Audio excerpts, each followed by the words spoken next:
ఈవీఎంలో ఫలితాలు నిక్షిప్తమయ్యాక ఊహాగానాలతో లాభం ఏంటి అని వైఎస్ఆర్సీపీ ప్రధాన కార్యదర్శి సజ్జల రామకృష్ణారెడ్డి ప్రశ్నించారు.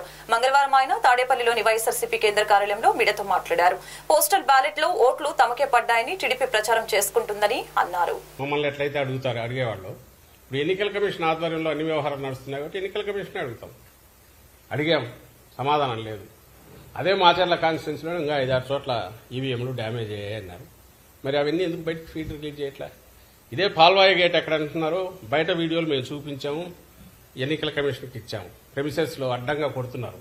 న్యూట్రల్ ఓటర్స్ కానీ, వైఎస్ఆర్సీపీ ఓటర్స్ కానీ, లేకపోతే ఎస్సీ బీసీ మైనారిటీలకు చెందిన ఓటర్లను కానీ రానివట్ల టీడీపీ వాళ్ళు అడ్డంగా కొడుతున్నారు. ఈ కొడుతున్న వాటన్నిటి గురించి దాని గురించి ఏం తీసుకున్నారు?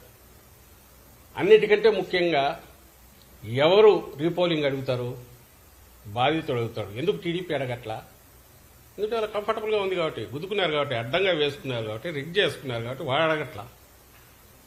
అఫెక్ట్ అయినారు కాబట్టి మా వాళ్ళు అడుగుతున్నారు. దానికి ఆన్సర్ ఇవ్వాలంటే నువ్వు అన్ని వైపులో చూస్తే తప్ప ఆన్సర్ ఇవ్వలేనప్పుడు ఏకపక్షంగా పోయి కేసు పెట్టి దాని మీద ఇంటీరియం బెయిల్ తెచ్చుకొని అంతవరకు ఎన్నికలు అయ్యేంతవరకు కూడా ఏ యాక్షన్ తీసుకోవద్దని కోర్టు నుంచి తెచ్చుకుంటే, కోర్టును కూడా మోసం చేసే రకంగా కోర్టు డైరెక్షన్ వచ్చిన తర్వాత పాత కేసులు తీసి దాంట్లో మళ్లీ ముద్దాయిగా పెట్టి 307 పెట్టి ఓ సిఐ 10 రోజులు ఎక్కడ నిద్రపోతున్నాడండి వాడు సిఐ? అతనికి అప్పుడే దెబ్బ తగిలింటే అప్పుడే కదా కేసు ఇది కావాలి. 307 ఇప్పుడు ఎట్లా వచ్చింది? అది పెట్టి అది కూడా ఇప్పుడు కోర్టుది వచ్చిన తర్వాత మళ్ళీ 3 కేసులు దొరుకుతాయి అంటే వస్తే అరెస్ట్ చేయాలని ఈరోజు దాంట్లో కూడా ఇచ్చినట్టుంది. మళ్ళీ పెడతారో తెలియదు ఇంకొన్ని కేసుల్లో.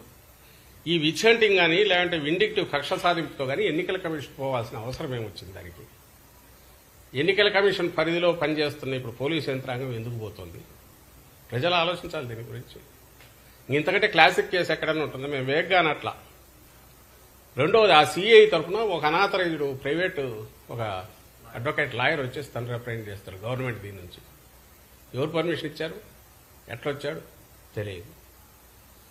అసలు ఎంతవరకు పోతున్నారంటే బెయిల్ ఇచ్చిన తర్వాత అతను నర్సరావుపేటకు వస్తే అక్కడికి కోర్టు గైడ్లైన్స్ కూడా చెప్పింది, నర్సరావుపేటలో ఉండు, కిందికి పోవద్దని.